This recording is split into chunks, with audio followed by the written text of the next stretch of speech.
Hello and welcome to DDOCast, episode 622. I'm your host, Patrick. We've got a full house this week. Should be a lot of fun. I'll start by introducing Axel. Hey, what's up, everybody? Thanks for having me, Patrick. Yeah. We also have Arkat. Actually, it's good afternoon, everybody. Glad to be here.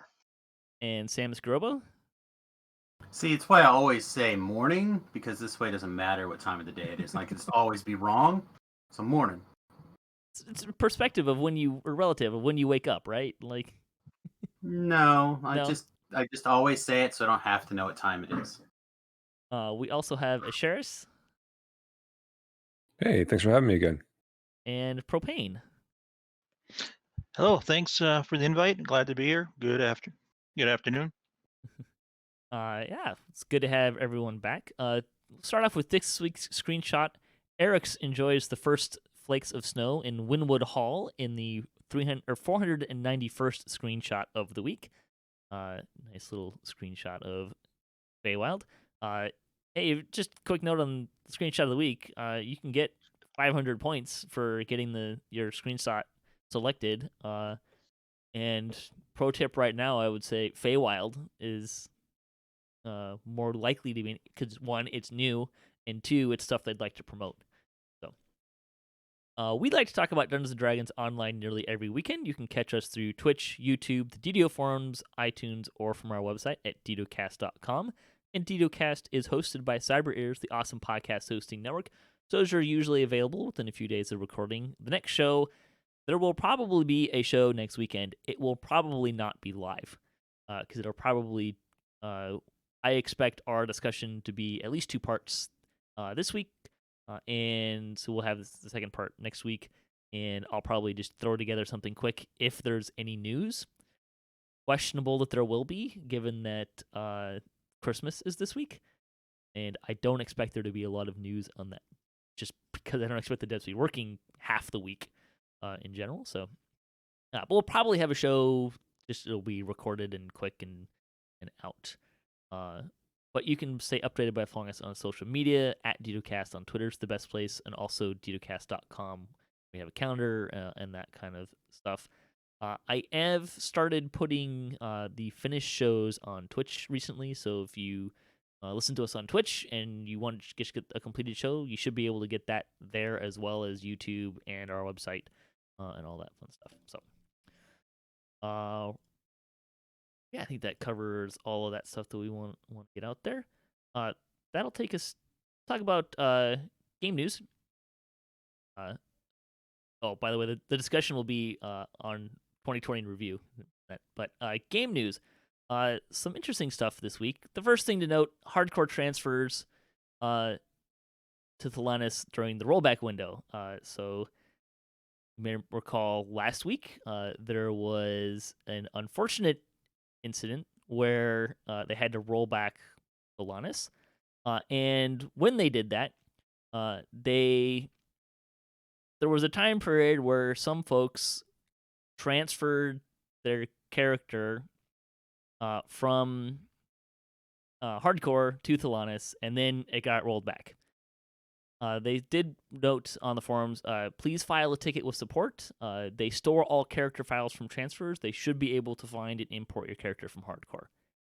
We'll talk about customer support in a little bit, probably a few times today, but they should be able to get you your character. That's the important part. Might take a little bit longer depending on how things are going, but there were a few people in that boat. The other big thing this week was Severlin did an Ask Me Anything on the weekly Wednesday lunchtime livestream, and went through and pulled a bunch of information out of that. I think Axel has a video on this information as well. And if I was reading your Twitter feed correctly, I think you had to record it twice. Yes, because very annoying. Technology. And it was almost, it was 35 minutes long too, so that was fun. I know, right? Like, great. So this stuff is in no particularly grouping other than this was just I was just listening to it and took notes on the way. So I'll kind of throw some stuff out there. And if there's stuff that you guys really want to dive into, we'll start diving into it. First thing, some of this is also not going to be like new news. I think a lot of it for me, and Samus, you and I were kind of talking as people were getting on too, that it was kind of a fun thing that they did, but I think you and I agree that it's not as exciting as it sounds because a lot of the information is retread or vague. Yeah, I mean, that's always the trick, right? Like, you have to be careful to walk the line between getting people super excited and getting people to the point where you want them to be excited. So you want to talk about stuff, you want to talk about stuff live, but you can't overpromise because you don't want to underdeliver and cause problems. Like, it's a balancing act for sure. And this is the first Ask Me Anything that we've had, I believe, like this. I think in So, that format. I think Yeah, so, I think yeah. in this format exactly. So Well, they've they'll get done. there. I mean, Jerry has had people on the Weekly Wednesday live stream a few times. He has, but they're almost always more of an interview type Yeah. style. Yes, that's This true. being more of an Ask Me Anything is, like I said, we talked about it a little bit earlier about how watching the chat, answering a question while you're trying to keep up with the chat is a skill that takes a little time to hone. So for the first one, I thought it was very good. And there I was appreciate there's difficulty figuring out what they can talk in what circles, what is mentioned publicly, what's mentioned somewhere else, or what have you. So you got to categorize it. Yeah, and there were some moments I was watching the live stream when I was taking my notes. There were moments when that chat like suddenly there was like 10 questions, boom, boom, boom, boom, boom, and then the chat just scrolled like crazy. So some stuff that they talked about. The Feywild raid. Sev said that they're targeting early February. Is what they're shooting for, which I think is about at least where I was kind of expecting because they had. I think when we had them on here, they had talked about how they were looking to really get into building it and creating it in January. Some reading between the lines for me, it seems like this year there were a couple points where they really put in a lot of extra hours, getting Feywild out. It sounds like Alchemist. There was a big push on Alchemist and people working a lot of weekends and stuff. I kind of got the sense that December, like once they got the Feywild out and it was stable, I kind of got the sense that they're kind of like taking a breath. That there might be a lot of people working more like 20 to 30 hour weeks as opposed to 50 to 60 hour weeks going on. So might be part of that. Isle of Dread. Sev said yes at some point. They really want to do Isle of Dread. They're planning on doing Isle of Dread. It won't be the next classic pack. The artists, he said, really want to do dinosaurs, but that is also a large amount of art to do. So that's kind of where they are with Isle of Dread. I think he kind of hinted that like probably a 2022 thing, less a 2021 thing. They talked about customer support having a challenging time of late. They've had a lot of large system changes, so that's produced a lot of effects. They've had a lot of denial of service attempts and issues coming up. They've been targeted with that a bit off and on. There's been some halo effects from those things. There's also some stuff that customer service hasn't been able to directly handle because it's required engineering help. They are working on improvements for customer service tools and building new tools. I think Dev said that they're on phase 2 of 4 planned phases to do that, but that some of that work has also been put on hold while they try to clear some of the backlog along with that.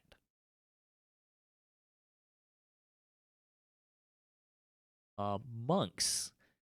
There was some talk about monks, and I have been asked recently what I think about the monk nerfs, the coming monk nerfs. I don't know of any. They haven't really even publicized the changes other than the fact that they want to do some changes. So my answer to that question is, what nerfs they haven't, like, I haven't seen anything official, or they haven't talked about anything official of even really what they want to change, like really in specifics. So, they do have. Sev said that they have some ideas for monks. They're looking at that being a post-epic Destiny change, and it sounds like one of the things they want to do is make the finishers more meaningful, make the user experience a little bit happier, that kind of stuff. Yeah, one of the things that somebody in my chat threw out after that talk was they really need some sort of visual reticule on where you're at, kind of similar that to the Alchemist. And I think that was one of the things that would really be a positive change for the monk, as well as, of course, not breaking your finisher for doing things like interacting on a ladder or opening a door or something like that, just to make those finishers a little bit more accessible, as well as, of course, easier to actually pull off. I think those two things in particular would be really good. I feel like I've heard talk about it, like the finishers being reduced down to like a 2-move thing instead of a 3-move thing. But I haven't seen anything like official. I don't remember seeing it as a really official thing, so I'm not sure how much that is gossip versus conversation. Yeah, I Not really. agree. I'm not I really think it would be sure. cool. Yeah, of course. But I'm not really sure why you even need to make it a two-move thing. Um, everything is nothing is just a one single click thing. It makes it easier to have a number of different things in your toolbar or your hotbar instead of having to click the fire, then the light, then the fire thing again. I would just like to have just a single click would be nice. I don't know. I like the building process into the finisher. Maybe 2 versus 3, I think would be better. But I really agree with Samus's point that the most important issue is that you just really don't necessarily know where you are at any given point in time. So having some sort of visual indicator, of where you are in the process of getting to a finisher would be helpful. And also fixing the bugs that interrupt that process when it shouldn't, for something besides combat. I'd kind of like when you're holding. Sometimes I'll hold on to the healing finisher, particularly in place like to use it as a group remove curse effect. It would be a little nice if maybe there was a timer on it to tell me how long I could hold on to it. Not usually a huge deal, but it also seems to be somewhat inconsistent Okay. about how long it holds on. Yeah, I feel like the monk class from a DPS standpoint needs some definition too, in terms of just how the enhancement trees work versus how the base class features work with the building moves, the finishers, all the special attacks, that sort of thing. You see in a lot of other trees where you don't have as many just native special attacks you get through feats, that you get those in your trees. But then as a result, I think the enhancement trees in the monk area are less impressive from that perspective. And I don't know. I think it could use a pass. I think it's a great idea overall. I like the high skill level of it that's required, but I think it could use some cleanup. I'd still like them to take the insight or the threat bonus out of the Earth stance, or make it like a choice that you can have. So maybe you can choose to have Earth stance on, but not have that as part of it, because it would make me use it more. I hardly ever use it because I don't want the threat generation. Yeah, I think the stances are a little bit too. I'm not sure what the right word is, but just they're too stark. And it would be nice if some of those benefits, like you said, having to be an Earth stance to get that, and then you're losing everything else. I don't know. I think there's a different way to do the stances and have them still have a lot of value, but maybe have them be increased more with the enhancement trees and such, so that they're gaining power over time rather than just through the feats. They get you up to Grandmaster. I just like it to I don't know. be encouraged, like you to be encouraged as a playstyle to change which stance you're in occasionally. I always thought the stances are more for situational, tactical changes, and that doesn't quite feel like that. Right. Like if I want to, like I would love it as a choice to be able to say, oh, I'm going into too hot to handle or killing time, or somewhere where that pesky MRR cap is a pain point. Like, oh, well, if I go into Earth stance, I can get another 20 MRR cap or something like that. Like Like if it was more situational and had a reason to change stances, that would be where I would love it to be. They talked about mounts a little bit. Sev said, of course, they want to do non-horse mounts. Apparently, Severlin has a desire to do flying carpets as a mount, which is interesting. And a lot of people on the team, and I think just in the player base in general, would like to do raptor mounts. So, Yeah, that was something that just kept coming up. I felt like in the discussion was everyone wants to do raptor mounts. Everybody wants to do raptor mounts. I think I heard that a dozen times. And frankly, I don't care about raptor mounts. But the Wizard Harley really is working on this two-wheeled cycle that I think would be really cool. This elemental-powered cycle. I think we should work on that first. Yeah, like personally, I think they're going to continue to just theme mounts around adventure packs, kind of like they did with unicorns and Feywild. So I bet whenever we get Isle of Dread, we'll get raptor mounts or something to that effect. That's what I'd bet on. I think you're not wrong. See, lag and system performance. So Severlin talked about a couple things. The big one that he kind of touched on as being a pain point for them right now is the effect systems. So this is what I mean by that is these are the effects that your character gets, right? So you put on some gear, you have enhancements, people cast buffs on you. These are all effects that go onto your character. He said that system was never intended to handle the number of effects that players have right now. So they're working to make that more efficient. They're working to revamp effects on the back end, change some channels to make that less of a load. They also want to make some back-end server changes for efficiency. They did some work earlier this year that makes more of that possible as well. So hopefully we'll see some improvements in those areas. Those are the kind of things that he keyed in on that I pulled out. Yeah, I think that's very good time for them to spend on working in lag, because that's the biggest complaint I hear is lag causing waste of time or wipes, or just making the game less enjoyable. Whatever they can do to fix lag, please, yes, please, more. Has that ever not been true? There were periods of time it was okay, but true, yeah. Sure, but So- has there ever been a time where the player base's biggest cry has never been more lag fixes? No, not really. But it's certainly been worse in the past. Yeah, And at sure. times, like with Thunderhome, I remember Thunderhome that era, Oh. particularly a lot of complaints then. So, as part of this, real quick, I just want to make a quick note, and we'll probably talk about this more as we get into like the year in review portion. But the communication this year, when it comes to things like lag and what the sources of things are, and giving us a better understanding of what's going on behind the scenes, has never been better. And it's almost entirely come from these interviews, the Ask Me Anything things, notes like that. And it really does feel good to get a good idea of what's going on, so we don't get frustrated just in general, like, oh, the lag is terrible today or whatever. Well, when you start to get an idea of like, oh, well, yeah, it makes sense now. I understand why we're getting so much more, especially like when you go from soloing to playing in a group, or and you look at the LFM panel and you see 15 different LFMs up for different explorer zones, and you go, oh, no wonder. Like, you can look and see it's been a really nice change this year. And I just want to shout them out for sharing the information with us. The transparency this year has been really, really great. Yeah, and I hope they continue to do more things like other than just forum posts, which they have done like this week with the AMA. I mean, I know there's a lot of players who don't visit the forums and don't really keep up on the information that way. So hopefully they do more stuff in the launcher, more AMAs, more videos.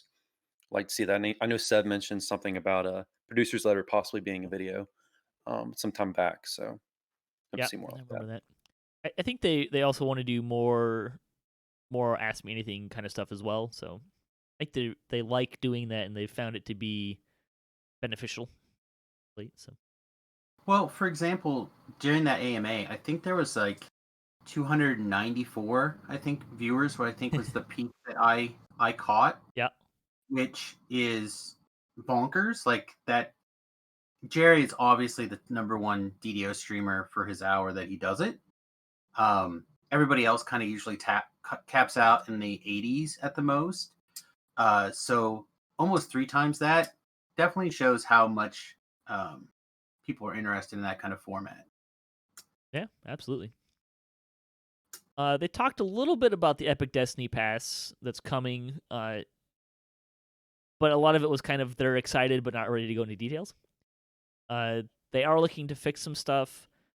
Sev kind of talked specifically about wanting to limit players' time in Destinies that they don't want to play, and make them more useful for wider varieties.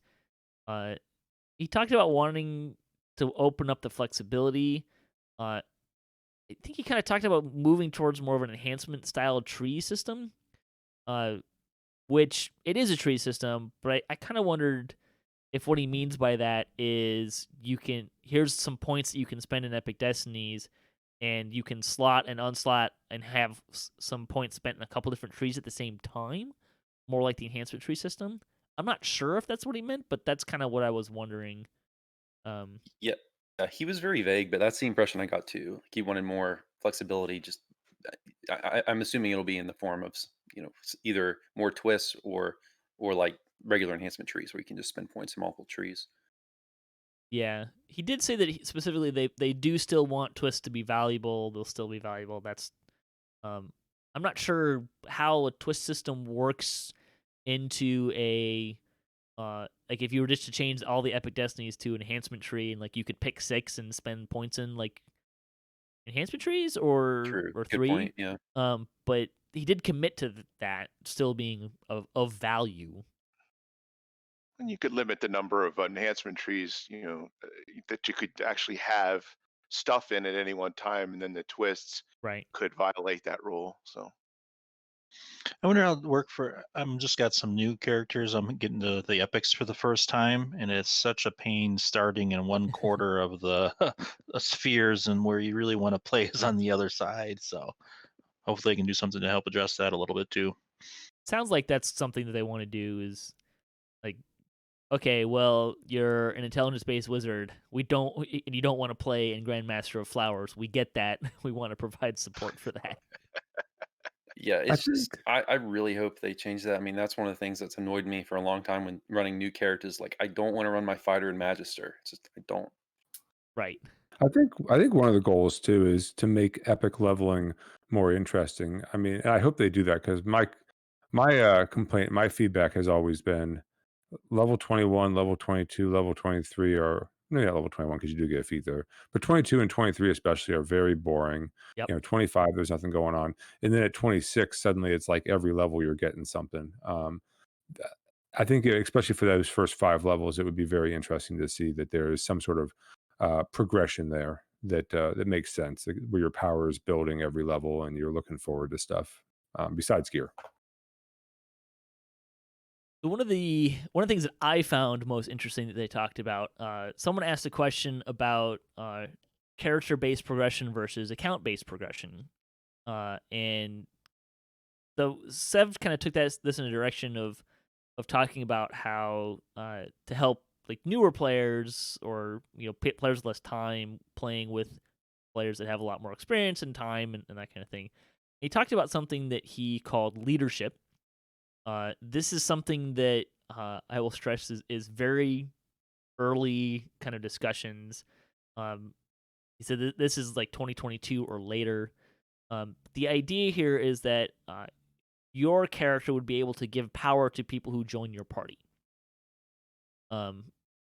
What that looks like is a little bit in the air. It's going to take a lot of design time.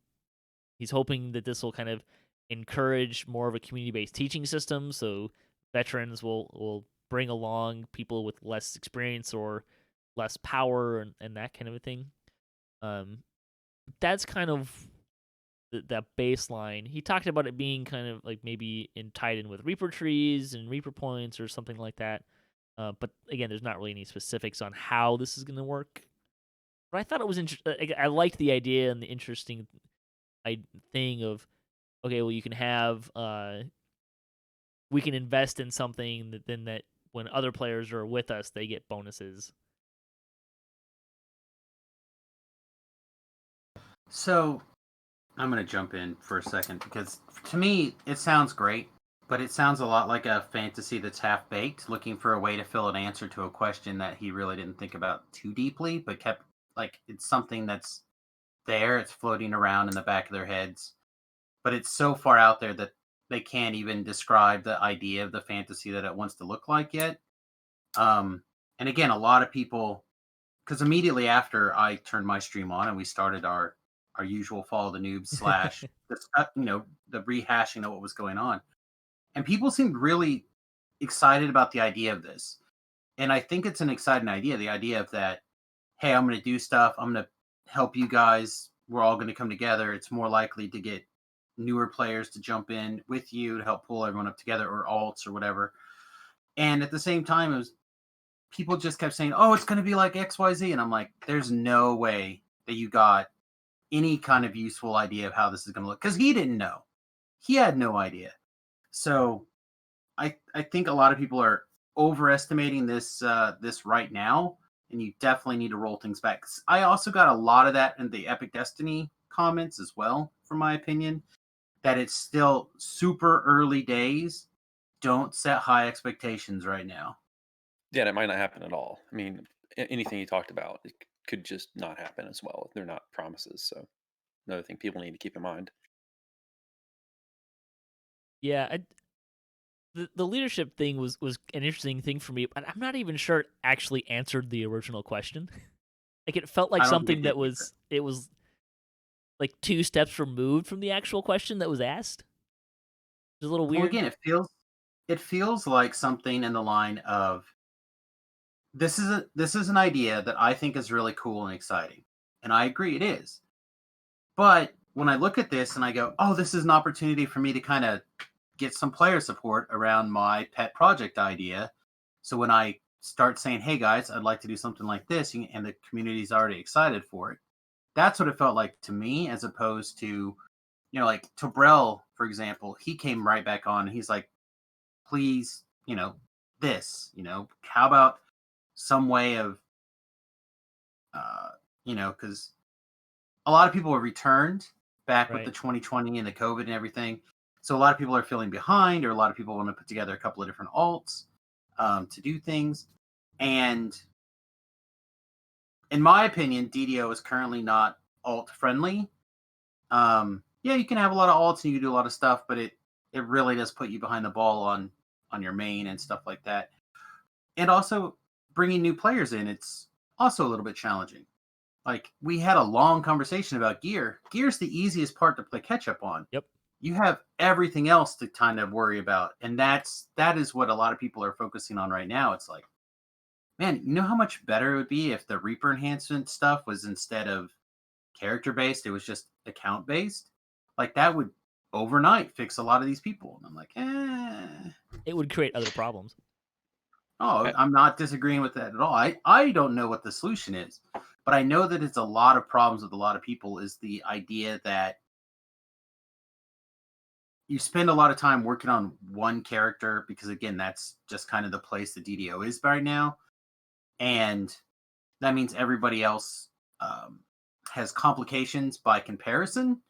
And it's usually not that big of a deal comparing yourself to other people in your party, because it's an individual-based team game. But when you're comparing your main versus your second or your third or your fourth ult, that's when people start to really, I think, get the hurts and the feel bads. I totally agree with that. You mentioned gear between the raid ruins and the bind to account stuff. Gear's not in a too bad of a place. When I dust off an alt, between that and crafting, I can get reasonable gear. It's maybe not top end, but it's decent stuff pretty quick and get off and running. It's trying to fill out the destiny trees, or I have one Reaper point where it really feels to be dragging down, not counting the no past lives. So it being a vet that's got some hordes of loot, I can't imagine trying to start over without the loot, the gear, and not knowing the game. Yeah, I find that too. I was just recently doing some past life running on Asheras, which is my main character. And he's got all the past lives for the most part at this point, epic and racial and and heroic and all that sort of thing. And then I was running Renvar, which is another one of my characters who has significantly fewer lives, maybe like 5 or 6 epic lives. He's got the heroic completionist, but only probably got about a handful of racial lives. And I was running both of them as fire sorks to try and get levels real quick because that's a really fun class to play when you're doing heroics and epics and such. Anyways, long story short, I can move the gear between the two of them really easily. Uh, but I was noticing the DC differences between them because I would do a life on one and then a life on the other, and it was pretty stark.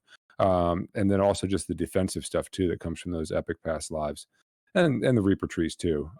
When I went into Reapers, but honestly, I think Renvar only has maybe like 20 Reaper points, so it was a pretty stark difference. I can see that when you're comparing characters on your own, and really finding one way more enjoyable than another to a certain degree.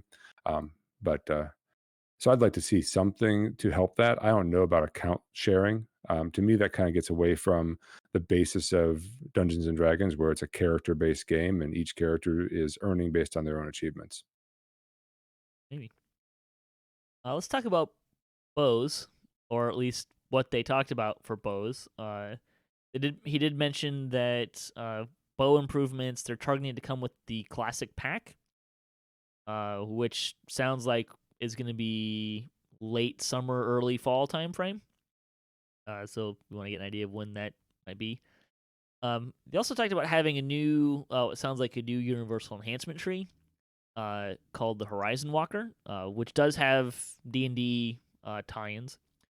So it sounds like that tree is going to be kind of focused at bows. Severlin actually, Steel Star commented and elaborated a little bit that Horizon Walker is at its core a bow-based tree, but they're doing underlying bow combat style work as well that will benefit any build using a bow. They'll have more details down the line, but one of the things they're looking at is, quote, removing the attack speed cap with bows is part of what they're working on. Not removing it entirely because animations need to have a cap for stability reasons, but after the pass, bows cap should be in a place closer to other combat animations, above what you can get through speed boost, and attack speed boost should work as expected. That's the plan, anyways. So I think it's clear that bows need some attention compared to other ranged attack methods. So I'm really glad that they're doing this. I'm excited to see what they're going to do there. I'm kind of curious what classic pack goes with bows, though. Off the top of my head, I can't think of one. I'm not so sure that the Hmm. that the connection between the classic pack and bows is really ever established. I think that the two just could happen to get conflated into one thing. But it was he Regarding talked about it as a timing thing, right? Not necessarily yeah, that they're right. related. So, but the Horizon Walker thing, I'll be honest, it really is not. I mean, yeah, okay, it's generally for Rangers.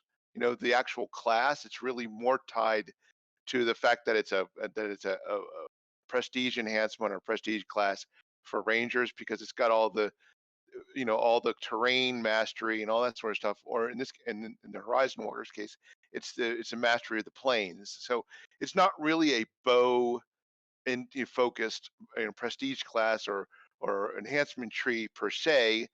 It seems to me that SSG is just trying to shoehorn an increase in the usefulness of bows into the Horizon Walker Sure. thing.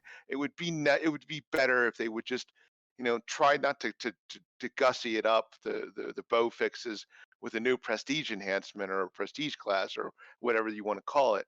It would be just nice if they would actually address the core problem, and in this case, a lot of it has to do with the attack speed issues, and of course, the so you get like a range alacrity bonus of 25% on some bows and crossbows, and it really doesn't make a damn bit of difference. It And doesn't affect so the reload speed, right? Like, isn't that the functional problem? well, maybe, but Yeah, but there's a but cap. that you can hit in terms of how fast the animation Yeah, goes. and that 25%, exceeds the cap as far as I know. But the real problem is like the speed, bursts thing. The plus, I don't know, whatever it is that makes you attack faster. The haste bonus or Right. whatever it is, that's supposed to make you attack faster. It really doesn't.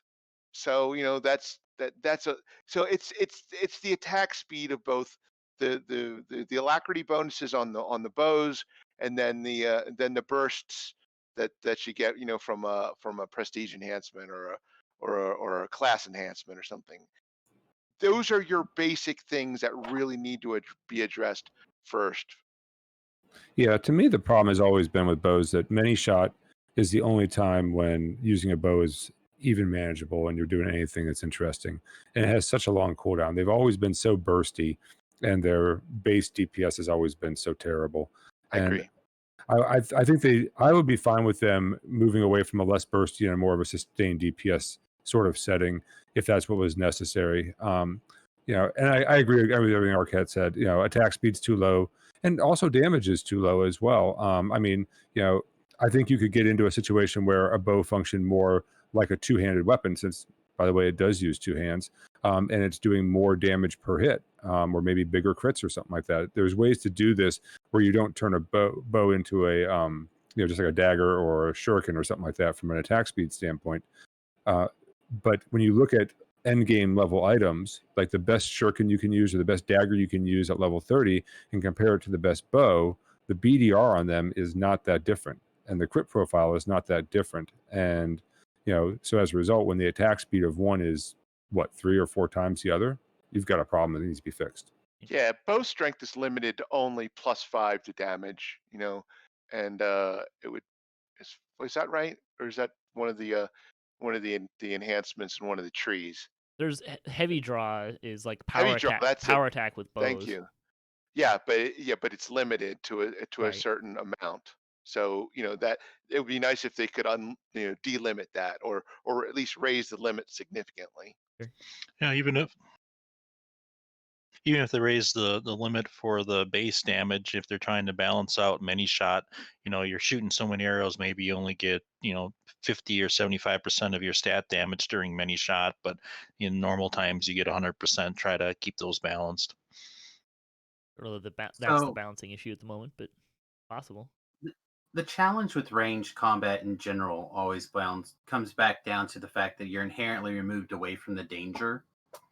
So I always talk about, when people bring up this stuff, there's an old video. I don't even know how old it is. A long time ago. The cap was probably still pre-20.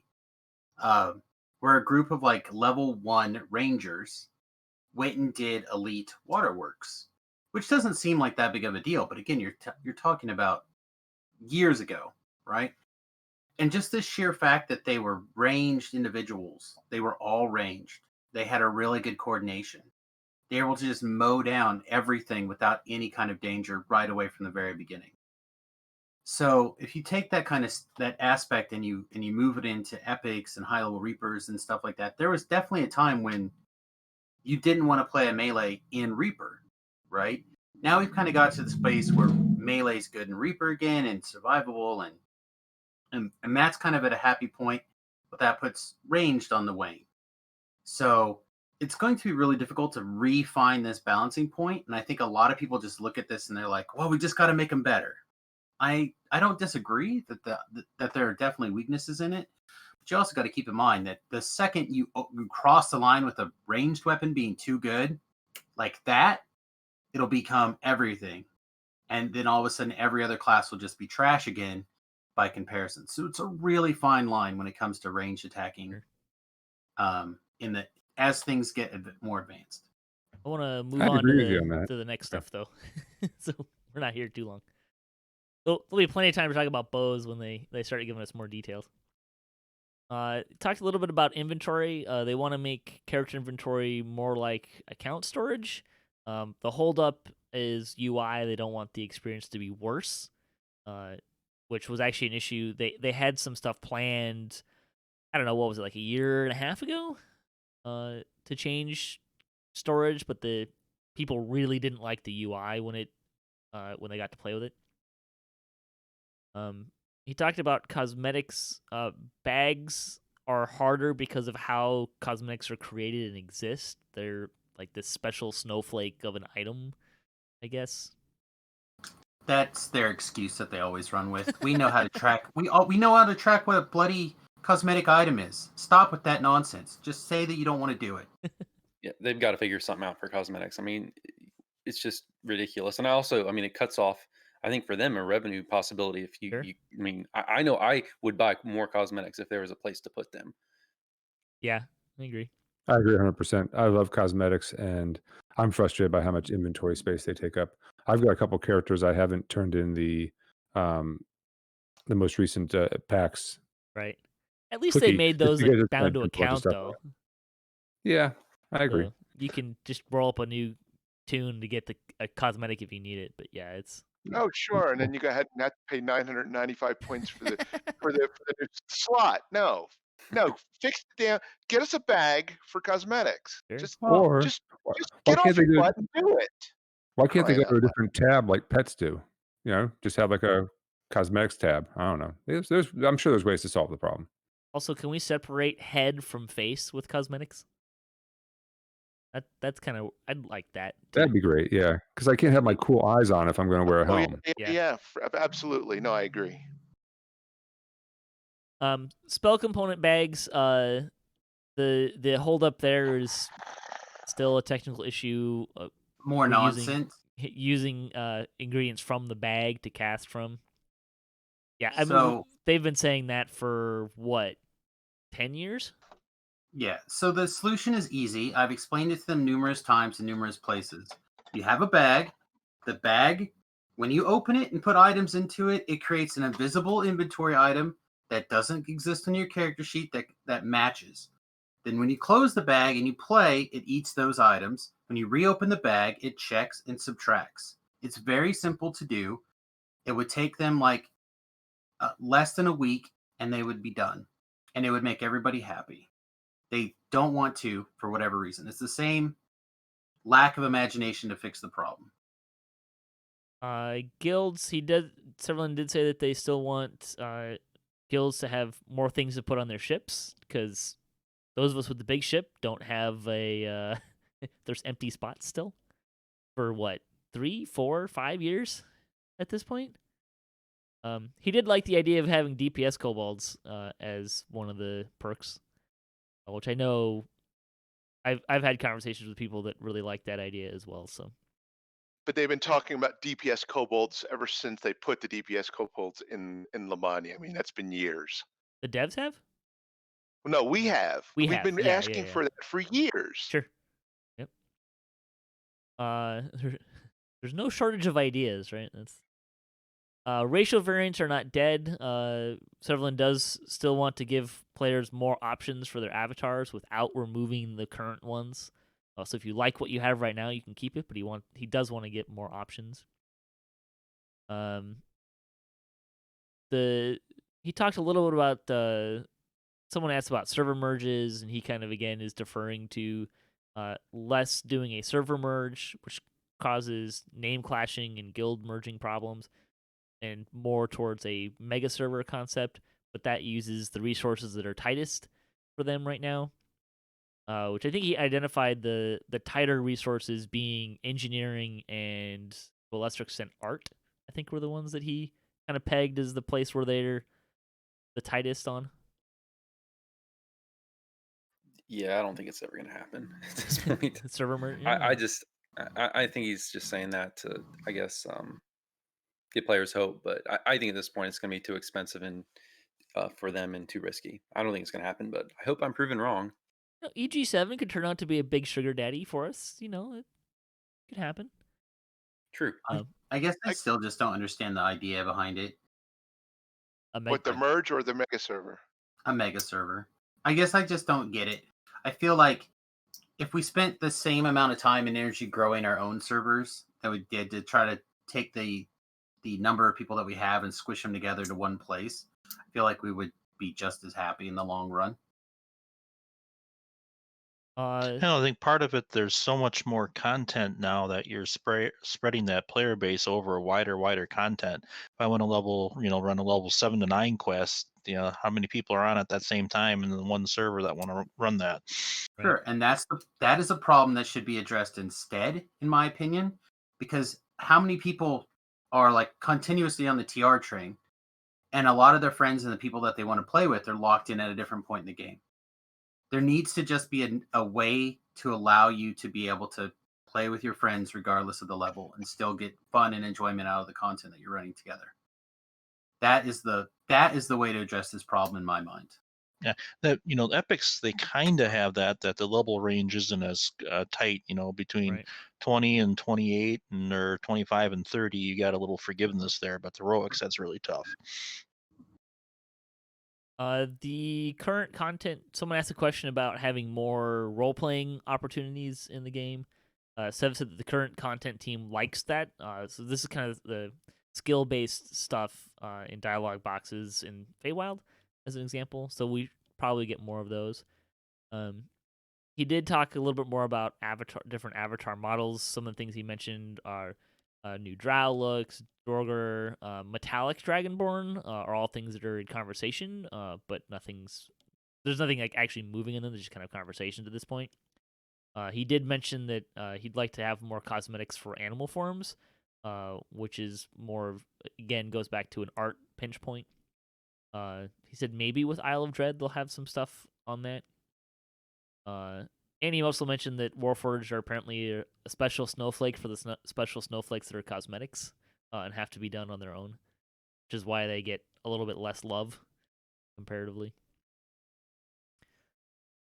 Someone asked about racial tree passes, which Severlin said, yes, we'd love to after Epic Destinies, including some work on Dragon Marks. We might see some more stuff there.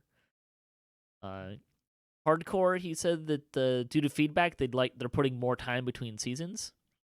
It's great, I think. They said they're also considering doing shorter seasons, maybe bringing back a previous season for a shorter time frame with easier benchmarks to kind of match the time frame. So that might be something we'll see. I don't know. Samus, you spend a lot of time on hardcore.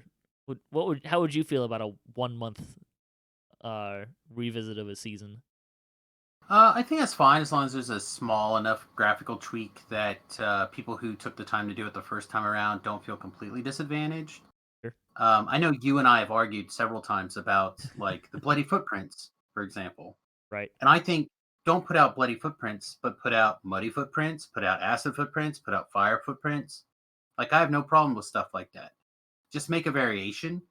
Otherwise, I'm perfectly fine. Like I like the idea of them having more return. I like the idea of a shorter season. I like the idea of making making it more of something that doesn't take over your entire world when it comes out, right? So, right. As a full-time streamer, people want to see you die on the hardcore, so you spend your time on the hardcore. True. I like the idea of a shorter hardcore. I think it's interesting and might be less impactful on the production servers. I also think that from a cosmetic standpoint, it'd be cool if they bring out new cosmetics for the different leagues, but then also give players an option to pick something from a prior season if they really want to. Maybe you didn't get the horse from the last time or the bloody footprints or whatever, and so and maybe that's more interesting to you than what they're offering this time around. I don't know. To me, you could just make that be a selector from the vendor and let people pick what they wanted to get each life, as they're earning it. And then maybe also if I run up 2 different characters and get to that reward level, then I can pick 2 things. One the first time and one the second time. These It are the might arguments be that I've made for and Samus has gone more I'm towards literally the trying not exclusivist. to. I'm literally trying to not hate beam you through the internet right now. But carry on. Yeah, that's Like I said again. If you put a variation in, it's totally fine with me. But if you reduce the specialness of the fact that people who put the time in when the time was available, then you really create some feel bads for a portion of the population. And I think the fun part is we're both right. I'm agreeing with Samius on this one. I mean, if people did 3 months of hardcore and didn't die and they got the bloody footprints, then nobody should be getting the bloody footprints except for those people. I fully agree with that. But you guys are Sev said micro seasons. When I think of micro seasons, I'm not thinking a month long, season. I'm thinking a week or a Ooh, weekend as a super micro, micro. as a Interesting. real micro season. Couldn't you imagine like a weekend season? You'd have, people staying up, 72 hours just to get something done. And boy, I tell you, you would sell so much crap from the store in such a short period of time. I think it only makes sense for the micro seasons to be like, very short. Well, I Interesting. think So you could do different rewards then too. You could do things like you could say, okay, when you create a character, much like you have an XP pot, you've got a 6 or a whatever 20-hour timer that starts running that only runs when you're in quests, and basically, as far as you can get in that time period, that's how you earn your rewards versus you just being able to play nonstop, 12, 15 hours a day for the entire week or the 2 weeks. You could do some really interesting stuff with a really short period. Interesting thought to have like the really super short. I'm not sure if that would produce more sales, just because like for me personally, I would be less likely to spend money over there because of the shorter time frame. If a month time frame would have me more likely to purchase something because I'll have time to use it and enjoy it. But it's an interesting idea. Severlin did mention specifically that the bloody footprints are popular after the fact. More people want bloody footprints. So I expect we'll see more cosmetics, whether that's the same or they have different look to them, kind of like what Samus is saying. I expect we'll see more footprints of some kind. That's because they fixed them so other people can see them. They did that pretty quick. real fast before we switch off of here, Yep. I also would like to just add that a big reason why the hardcore is so desirable is because of the leaderboard mechanic that goes along with the hardcore. Mm-hmm. I would like to see take that excitement level and give us some sort of in live server leaderboard-esque mechanic. Whether it's just something really simple at the end of the week, there's some sort of challenge that posts based off of the level that you run it at, or something. Like put that competition for the people who want to be competitive in the main servers, and let that be the fix between hardcores. Severlin did. It's later in my notes, but he did talk about having some sort of way to have kind of more of a daily or weekly content. Not that it would, some way of driving players into that content to kind of focus players more into there, which could be an interesting way of like do a leaderboard for something like that. That could be interesting. I remember the something old like that'd be challenge great. leaderboard. What was it? That was back in like what 2011 or so when challenges first came out. They had the challenge Yeah. leaderboard, and that was pretty popular. Yeah, I think then you also have like the bounty boards back from the old days.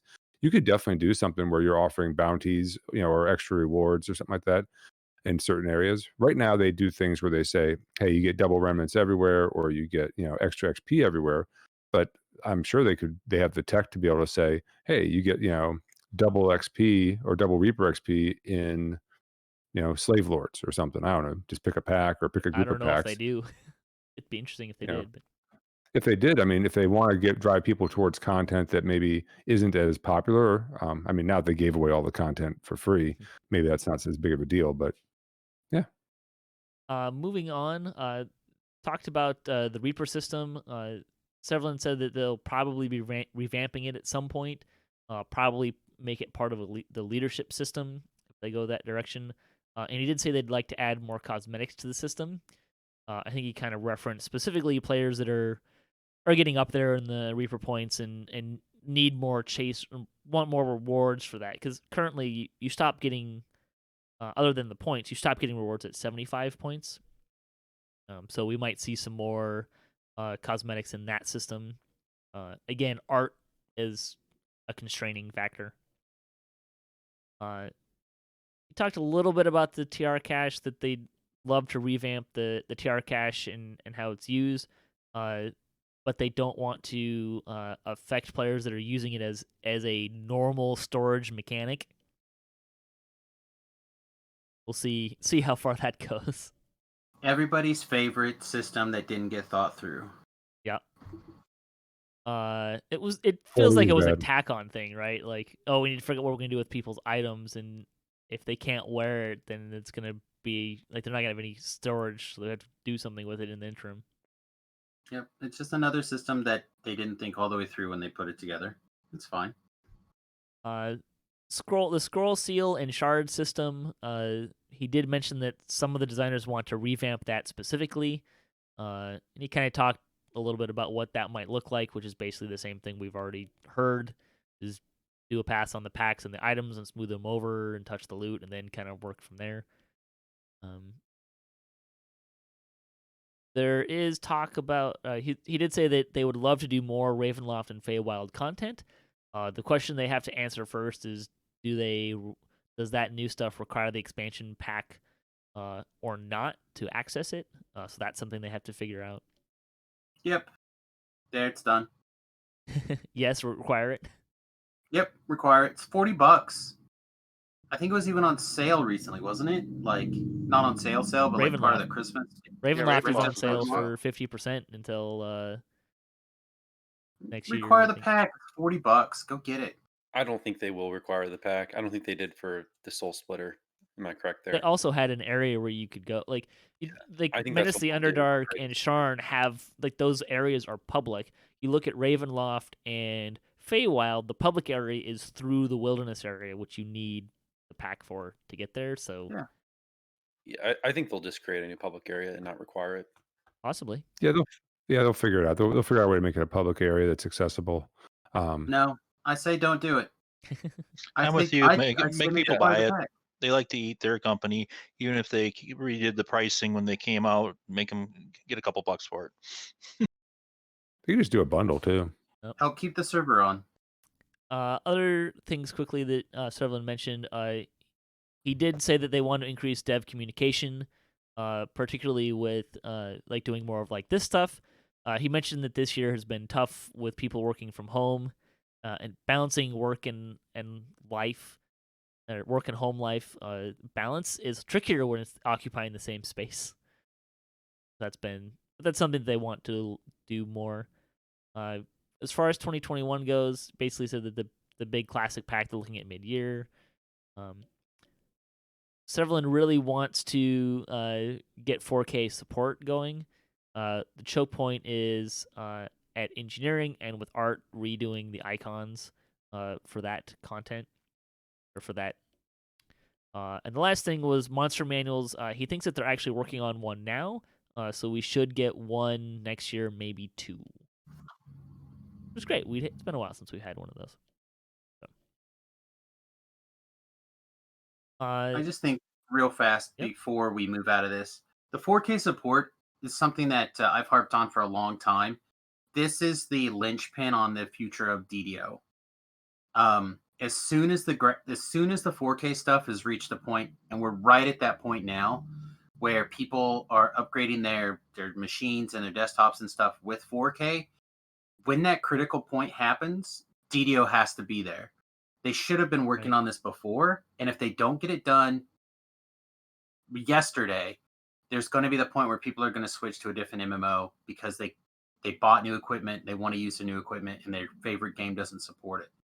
You know what that reminds me of? This is important. This sounds a lot like Blockbuster not getting into mailing DVDs and streaming. Yeah, it's the same thing. Yeah, we can. A lot of us have been saying it for years, like literally years. You know, I used to play with Jerry all the time, and we used to harass him that you need to be on this 4K thing. This year, probably, if it wasn't for the COVID, this would have been the year that I would have said if 4K didn't come out, DDO was going to be dead within 2 years. So with COVID, they might have got a little bit of a respite on that, because I haven't seen the same amount of like 4K sales for like Black Fridays and stuff like that, and the Christmas sales and so on and so forth. But I imagine that by next year, we're going to hit that threshold point where you better be ready. And if you're not ready, it's going to start impacting the game in a major way. I would guess, kind of following your logic, they probably got a 2-year reprieve. Because I feel like people are going to be tighter with their money next year still. I hope that's not. No. Yeah, it's really hard to say, right? Like, I think everyone I would. don't know, PJ. I don't know. 4K televisions and so forth are probably a lot cheaper than you think they are. That's true. It's That's true. hit the price point now where everybody can get one when their stuff starts to go. I true. agree. That's what I'm trying to say. Like, it's here. The only reason I think it didn't hit this year is because COVID slowed down the supply chain. And the people supply don't chain want to go and buy it. recovers. No, I agree. I think you're absolutely right, Samius. It's right on the verge. It's on the teeter-totter. You have to make a priority, which means you have to expand engineering. Mm-hmm. And obviously that's the weak link in their chain, and they know it. And I think that is the most positive part of the coming out of this talk, is that they know where their weak link is, and that they know that what they need to do to fix it. Just can they is the question. Yeah, I don't know if I want to call it a weekly. It's a pinch point, right? Like, it's their. Severlin kind of called it their most in demand resource, or their most time limited resource. Not to say that it's like a team that's doing poor work or something like that. I just wanted to kind of make that distinction we were talking about the week. It's a constraint, yeah. Yeah. But they're EB7 though. They were just bought by EB7, who's got resources. They can get resources to work on this graphical thing. It's certainly possible. They just need to do it. Bonus days for the weekend, you can get to Strength in Numbers weekend, so plus 5% XP for every person in your party or raid group through today. The store news, December deals. So week 3 is 35% off of the Keep of the Borderlands bonus items. I think it's the first time that's been on sale. 50% off of Favored Soul and Wish for Memories, and 75% off of Haunted Halls of Evening Star through December 24th. If you don't have Haunted Halls, now is a great time to buy it. I think it's like less than 200 points. It's a great adventure. Yeah. I would say that it is the most pen and paper feel quest in the game. That's kind of where I would land it. Really? Over Waterworks? Yeah. Wow. Oh yeah. The map has a grid. I've run it a few times, and it is an enjoyable pack. I obviously would advocate getting it, but that's a bold statement, Patrick. It is, and I stand by it. You can get 30% off of Sovereign XP elixirs, Treasure Hunter elixirs, Greater Slayer boosts, and long-lasting Supreme Ability potions through December 24th. And also, you can get 5 plus 3 potions of Bark's skin with the coupon code BARK. Hey, at least the coupon code is funny. All I got. That's the best you can really say for it. I guess. Pretty much. So, community news. The 407th Deal Chronicle was this week. We got a shout out for our episode interviewing Fables of the Feywild composer Bill Champagne in the community spotlights. So thanks again to Bill for joining us to talk about composing music for DDO and video games in general.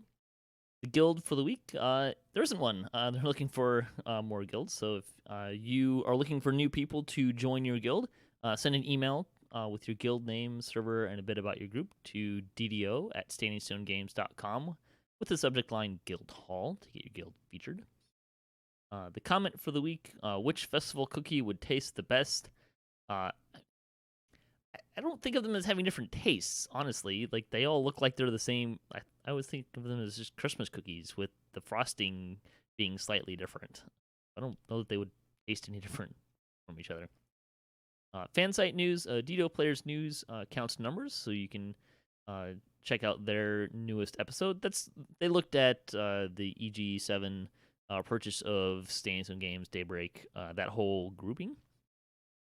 Damsels of DDO have the latest news about the game and more, so you can check out their newest shows, damselsofddo.com. They're actually no longer the Damsels of DDO. They're kind of divesting from DDO specifically to invest in other games as well. So, but you can still check them out there. Lessa, Mithri, and Sauber are still having fun and playing games. DDO Stream is a place to first stop on DDO for twitching. This week you can find D&D Night for Oracle of War. That was the D&D Night group that I've been DMing, as well as Doug Glendower and Brock and Friends. Also on Twitch, Newbie Cabra gets a world first. Samius Gurobo follows the Sev chat, and Brackart reincarnates. And on YouTube, Sofa plays Slays, DEC Gaming explores Stormreach, and the gamer Darius runs Temple of Elemental Evil. And also, just a reminder that the Gesture of Festival will be available through January 13th. The coins will stop dropping after January 6th. DDOcast news, DDO Splat will be on hiatus till probably mid-January. And I kind of alluded to this earlier, we'll still have some shows coming out over the holidays, but they may be mostly pre-recorded, both through this session for the 2020 in review, but also I might just record the news and then publish the shows after the fact as a whole. Again, I am publishing them fully on Twitch as well now, uploading the finished product there. So if you're going through Twitch, that's an option. Also YouTube and always DDOcast.com. We're just going to jump straight into the 2020 in review. So we're just kind of going to go through the year and just kind of remember what that looked like and when things came and how it's aged, for lack of a better word, recently. And I feel like just say, let's write it. 2020 has been a year. Congratulations. Being kind. Yeah. I mean, hey, we hope you had this was a place that you could tune some of that stuff out and have some fun. But I was going through kind of what came out this year, and boy, it normally feels like, especially the stuff that's like last February, because we've been doing the show for years now, to kind of review and look back at the year. This year definitely felt like a longer time ago, across the board. So update 45 was Age of the Alchemist, and this came back way back in February 12th, back before COVID was really hitting and taking off and causing changes in our lives. And so here's just kind of a rundown of stuff that came with update 45. This is when we got Alchemist, Epic Talera's Tomb and Catacombs came out. The 64-bit client launched there. They did the % hit point reworks. That's where they changed like the numbers and the channels and where you could, and added a couple places where you could get some of those. They changed some stealth mechanics, charge attacks. That's like spring attack, shield rush, that kind of stuff. This is when we got strike through, and they took out the glancing blows. Wait, is that right? Is that the right terminology? Yes. Yeah. Yep. Yeah. Yep. Which also predicated the change to Divine Might style clickies, from being a bonus to your stat to a bonus to an inside bonus to damage and tactics. Knight of the Chalice got revamped. We got new spells for Paladin. They did passes on the Sacred and Stalwart Defender. They made it so special attacks got to use attack speed. You didn't slow down. This is also where we got shared bank sorting, and the ever-popular Inquisitive and improved precise shot nerfs. All of that was back in February, if you can believe it. AKA the most important update we've had in a long time. Yeah, no, agree. Really? Yeah, a lot of Oh, fundamental stuff got tweaked. I kind of yes. liked it. Tell me more. I'm interested in this. Oh, it's just the changes that have affected this have had such a long lasting effect through the game. Strike through for on its own has revamped melees in general. It's also turned around and made like serious amount of weapon styles and or weapon types available again. The Night of the Challenge, the Paladins went from probably one of the top or one of the bottom 3 melee classes for like top end Reaper stuff and raiding to now like easily the best melee class if you're new, and even if you're not new and you're looking for like a raiding alt and you don't have a lot of time or energy, like the Night of the Challenge two-handed fighting Paladin is just like 10 out of 10. Especially when The you match it 64, with the defender tree. yeah, you can glue a little bit of stuff in there if you'd like. The 64-bit client fixed like a massive amount of stability issues on my end. Like Amen. it just Really? feels absolutely insane. I don't know that Oh, I've yeah. noticed much of a difference, to be honest. Yeah, I haven't noticed much difference. I feel like interested in it's that. much more stable. Interesting. Much more stable. And of course, the Alchemist is literally the most powerful class ever invented that I hate. Don't forget the shared bank sorting from level 25 up or level 5 down. That's beautiful quality of life saving. It is. It's very good as well. It's not on the term of Alchemist being too good, but it's up there. Anyone else? I mean, the I strike just didn't rate like the hit changes. point. I didn't. Sorry, Axel. I just didn't like the hit point rework. That really bugged me. I don't really see the need for it. I mean, they reduced like what do you call it? Some of the ASMR hit point bonus from 10% down to 5%. I mean, really, is that really a big? Did that really change the balance of of the game significantly? Did it really? I mean, I'm not sure why Um, they did it. I could make an argument that it's a good balance change in the sense that if one race is getting 5% hit points more than any other race, that that's not insignificant. I believe they also changed. But you gotta pay for ASMR. I mean, Sure, it's fine. I mean, sure. if for a for pay race or class or whatever, it should be better than the non for pay stuff. So, fine.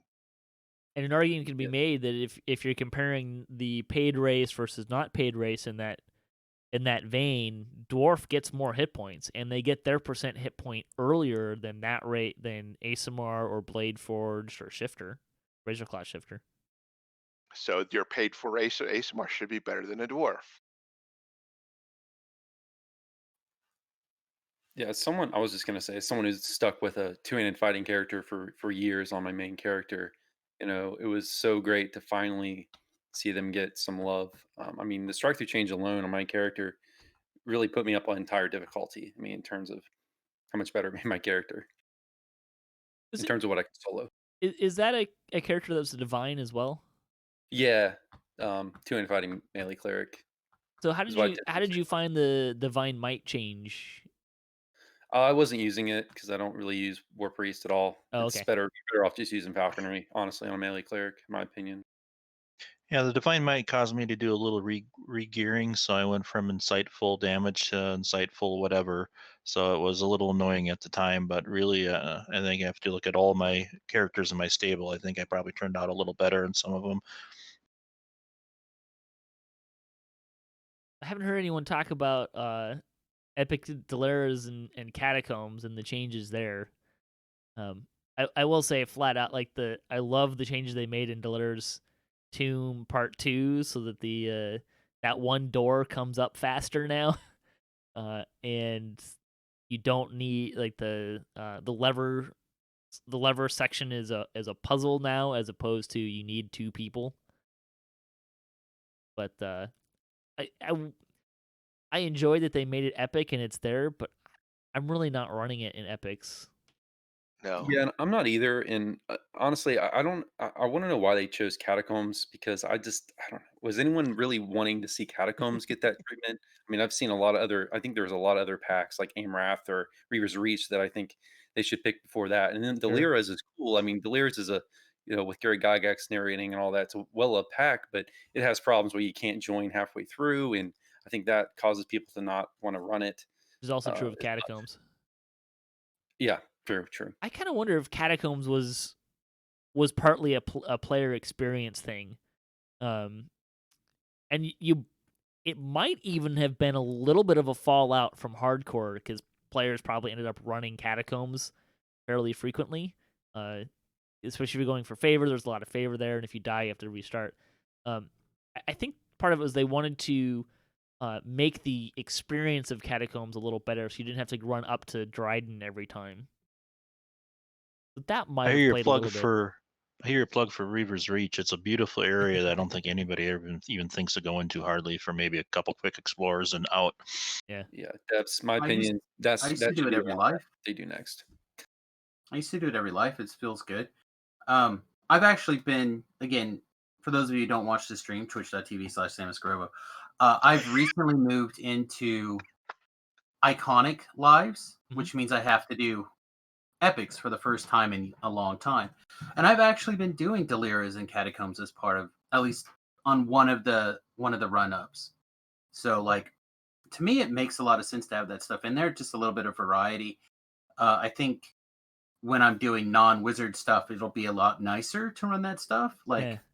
if I do cleric-based things, but I think it was a good decision, to be really honest, and it adds an awful lot of value to True. like the starter pack kit before it's gone. I think it's going to be gone really soon, if it's not already gone. But yeah, I feel like it gives an awful lot of value, and the Catacombs has always been one of the first packs that I recommend you pick up because I am a person that has always recommend the quick start or quick start pack or whatever it is The called, starter where you pack. get the gold starter pack. Thank Yep. you. Where you get the Ellery and the experience potions and stuff like that.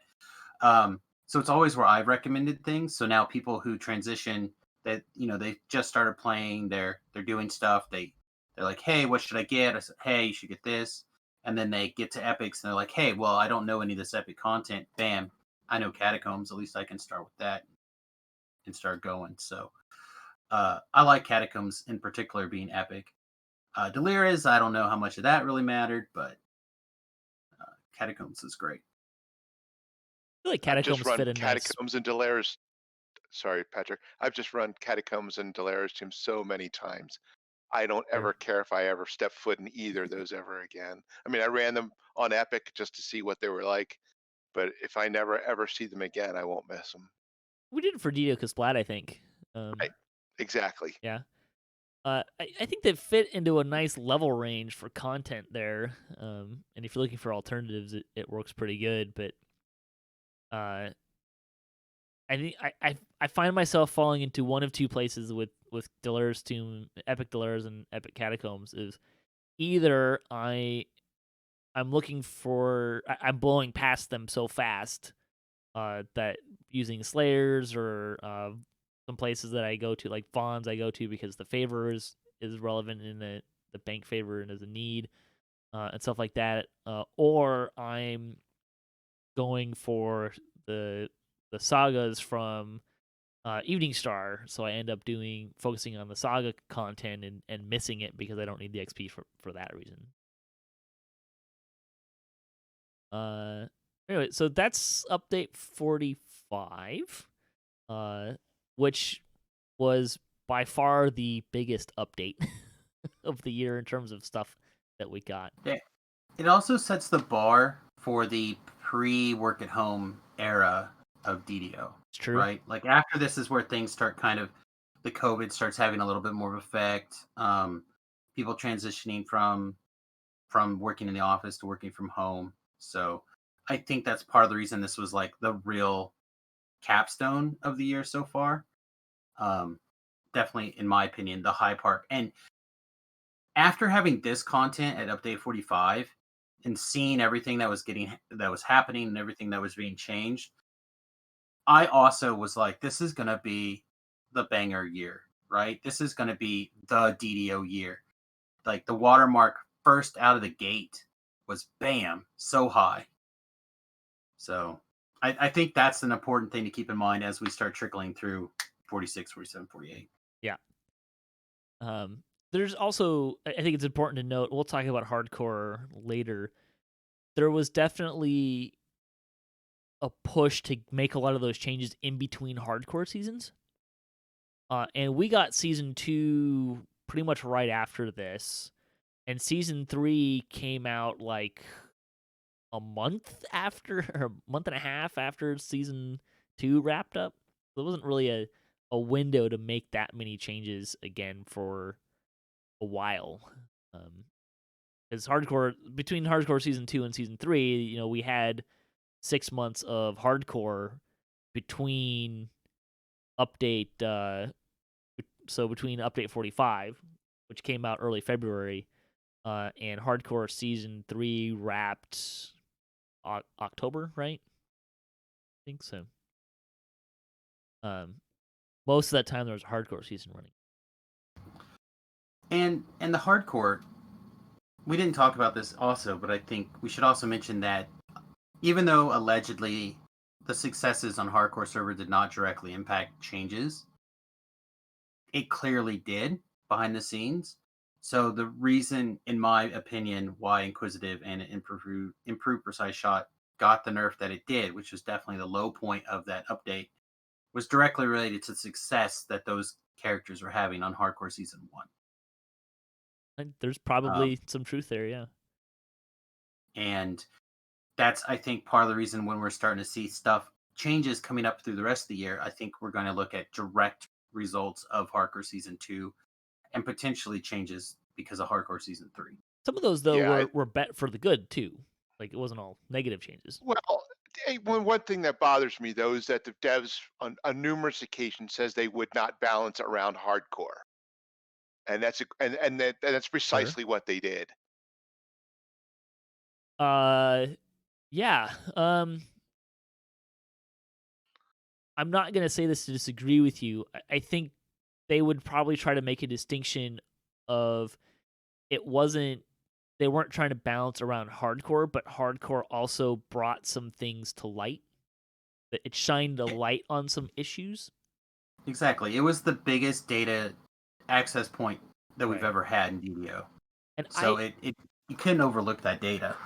I don't know how to parse between the way of phrasing it that way and what Arkat says about it they're not getting you balanced to hardcore. And I kind of feel like both are true. They are both true. They're definitely like you can't ignore the fact that data was used to make changes, and you can't ignore the fact that some of the changes were definitely made in relations to the hardcore, and they're about to have, if they haven't already started impacting you on live, they're about to. So, like, for example, my ship, my team is very good about, like, when stuff is going to come out of the store, stocking up on it. So, for example, we bought all the resist shrines. Yep. Resist shrines. We probably have 6 months left before we run out. So everybody who is not done with their epic TR or their heroic TRing is about to have a serious change to their gameplay. Yeah. And that is something directly related to the fact, like, there's no data that you could show me other than the hardcore balance to take that out. Like, I would love to see something else, but I can't imagine that's to be the case. So it's going to affect things, but is it because they wanted to make things better on the hardcore? Yes. But did they also look at it because of the fact that they've just got all this data that they've never had access to before in a meaningful way? Also, yes. Yeah, in theory. But that's my problem. That's my problem, though. Data from a hardcore is, I don't necessarily think that it is meaningful in relation to the live servers. I mean, there's a completely different style play on the live servers than there is on hardcore, and I don't know that you getting the hardcore data is apples to apples with comparison with live server data. I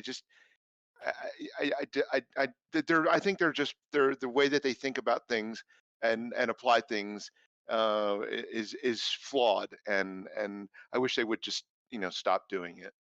Well, I think that the hardcore just shined a light on some problems that have existed for a long time that really weren't up to getting the notice because they were Right. legacy issues that existed in lower level content, things like that. I mean, like when you look at some of the changes they made to like catacombs, for example, that pack was flawed for a long time, but because the only time you ran it was when you were doing a TR and you steamrolled through it with twink gear and all your past lives and everything like that, it didn't matter.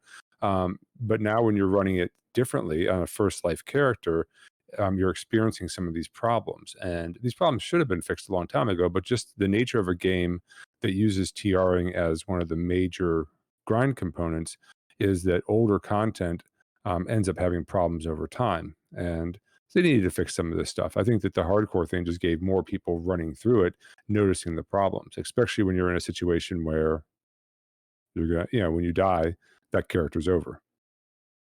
I really kind of wish that they would have parsed that distinction a little better, because I don't think it's. I understand that they're taking a tack that we're not balancing for hardcore, and I think what they mean by that is we're not going to make changes to the game overall specifically to impact hardcore. But I think there's a. what they Go didn't ahead. distinguish well is this idea that, okay, we have data from hardcore and it's shining a light on issues with the game, that it's not a hardcore specific issue, right? Like that also exists in the live servers, and we're going to make changes based on our data from hardcore that will affect the live servers, because we see that as an issue that's also true of the live servers. And I think maybe that's the distinction that they tried to make, and I don't think that they made it very well. Yeah, I think they made changes because of things they found on hardcore, not to balance too hardcore. Right.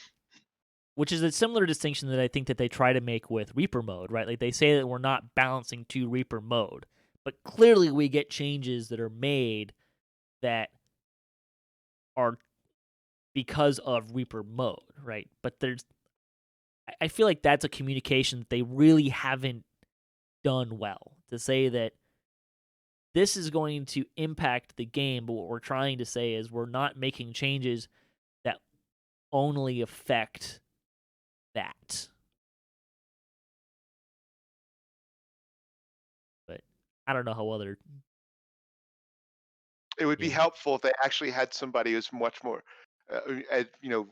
could think things out and was much more articulate than the folks that have Sure. that communicate to the public now. I mean, Or even there's a if they couple of just. devs that are just absolutely awful at communicating, and they probably realize that, and it's probably the reason why a lot of them don't post often.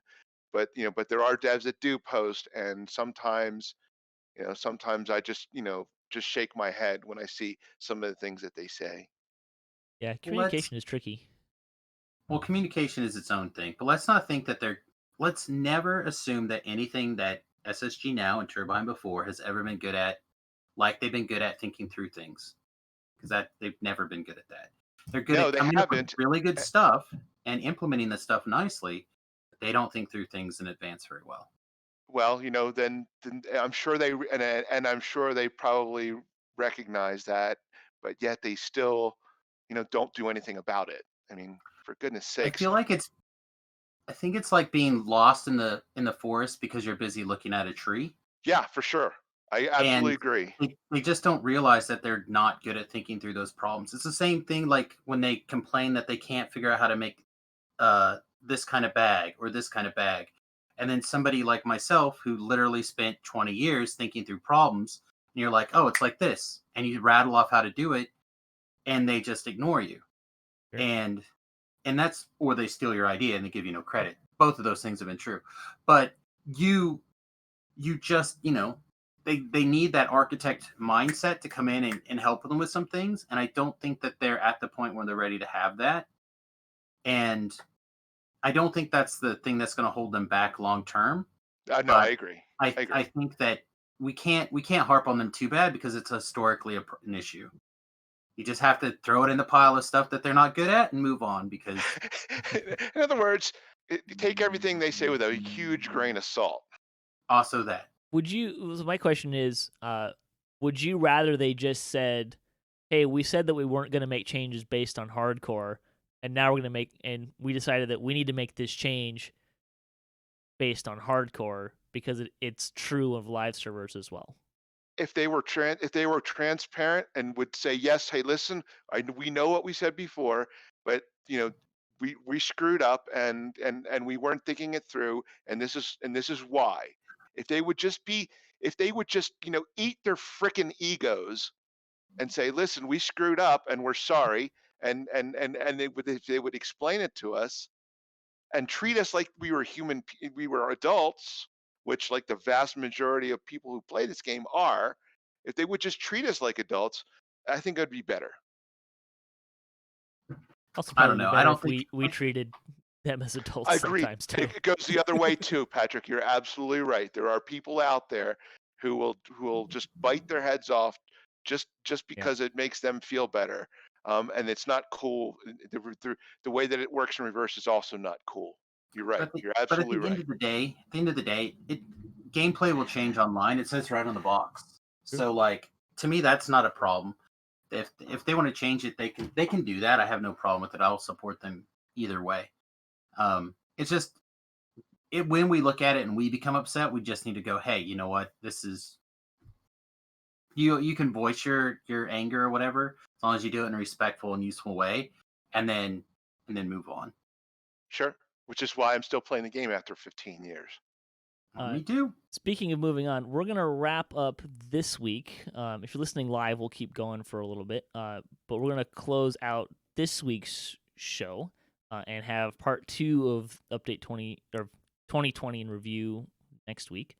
Axel, why don't you plug some of your stuff? Yeah, you can find videos that I do on my YouTube channel, Axel's DDO channel. I do news videos. I just random videos on DDO. I've been doing some covers of DDO's music lately, so check out that stuff there. And Samus? So, as I mentioned before, I Twitch Monday through Friday on the regular over on samusgurobo.com. That also shows up on my YouTube channel, Samus Gurobo, over on YouTube.com as well as twitch.tv. Of course, everything basically is theme Samus Gurobo, so Twitch and Twitter and YouTube and all that stuff. Anyone else have stuff they want to plug before we close out for the week? So thanks to these guys for joining me today, and thanks to all the contributors for DDOcast, and to Standing Some Games and Wizard of the Coast for making DDO happen, and to Cyberbears for hosting the podcast. If you'd like to support the show, you can visit our website at DDOcast.com. You can also support us on Patreon. And if you have a DDO-themed webpage or you Twitch DDO and you'd like to be featured on our website, email us at ddocast@gmail.com. We'd be happy to do that for you. You can also check out ddocast.com for show notes, MP3s, our calendar, previous shows, and other fun stuff. If you have a comment on this episode, a question you'd like to hear us answer, or a topic you'd like to hear us discuss, or you just want to say hi, you can leave a comment, or you can email us at ddocast@gmail.com. You can also find us on social media and follow us for the latest cast updates at DDOcast on Twitter is the best place. So until next time, may all your attack rolls be crits, all your chest level appropriate, have fun, and don't forget to gather for buffs.